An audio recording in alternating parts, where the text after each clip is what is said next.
तो दोस्तों ब्रह्मास्त्र मूवी इस वीक 9 सितंबर को सिनेमाघरों में फाइनली रिलीज हो रही है और आप लोगों के साथ मैं भी बहुत एक्साइटेड हूँ इस मूवी को फाइनली सिनेमाघरों में देखने के लिए और साथ ही उन अस्त्रों को देखने के लिए जिसकी फेहरिस्त काफी लंबी है, जैसे कि अपने नंदियास्त्र, वानरास्त्र, प्रभास्त्र, पवनास्त्र, गजास्त्र, नाग धनुष, जलास्त्र, अग्नियास्त्र और फाइनली ब्रह्मास्त्र। तो इस मूवी के डायरेक्टर अयान मुखर्जी ने इस अस्त्रावस्त्र को अस्त्रावस्त्र क्यों कहा है, क्या आपको पता है? क्योंकि अस्त्रों को सिर्फ मंत्रों से अभिमंत्रित करके ही चलाया जा सकता है, इसीलिए वो अस्त्र कहलाते हैं और शस्त्र वो कहलाते हैं जिन्हें हाथ से चलाया जाए, जैसे कि गदा, भाला, तलवार इत्यादि।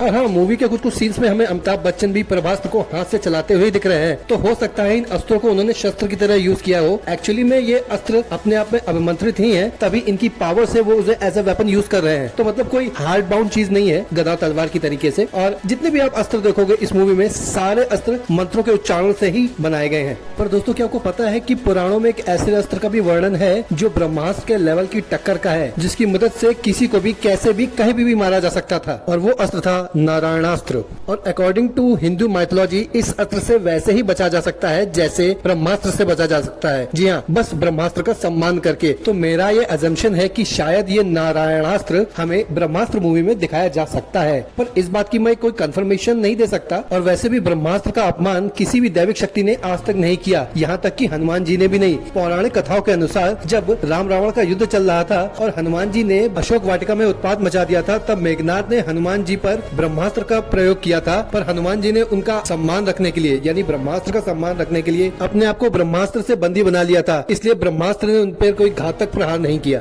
तो मेरे ख्याल से आप तो ये समझ ही गए होंगे कि ब्रह्मास्त्र का प्रयोग करना कितना घातक साबित हो सकता है। तो भलाई इसी में है कि उसके आगे हाथ जोड़कर नमन कर लिया जाए। और आने वाली इस ब्रह्मास्त्र मूवी में हमें ब्रह्मास्त्र का कैसा विकराल रूप देखने को मिलेगा, ये मूवी के बाद ही हम डिसाइड कर पाएंगे। तो दोस्तों बस दिल थाम के हो जाओ तैयार, इस 9 सितंबर को है ब्रह्मास्त्र रिलीज के लिए तैयार। और हाल ही में मुझे पता चला है मूवी 350 करोड़ की नहीं बल्कि प्रॉपर 410 करोड़ की बनी है। और इतनी मेगा बजट मूवी होने के बावजूद भी बॉक्स ऑफिस पर ये मूवी धमाल नहीं मचा पाई, तो बॉलीवुड फैंस के साथ साथ उन फैंस को भी काफी नुकसान पहुंचेगा, मतलब दिल से बुरा लगेगा जो इस सुपर हीरो जॉनर को काफी पसंद करते हैं। तो दोस्तों फिर से मिलूंगा आपसे किसी नेक्स्ट वीडियो में। टिल देन खुश रहिए, स्वस्थ रहिए और मस्त रहिए।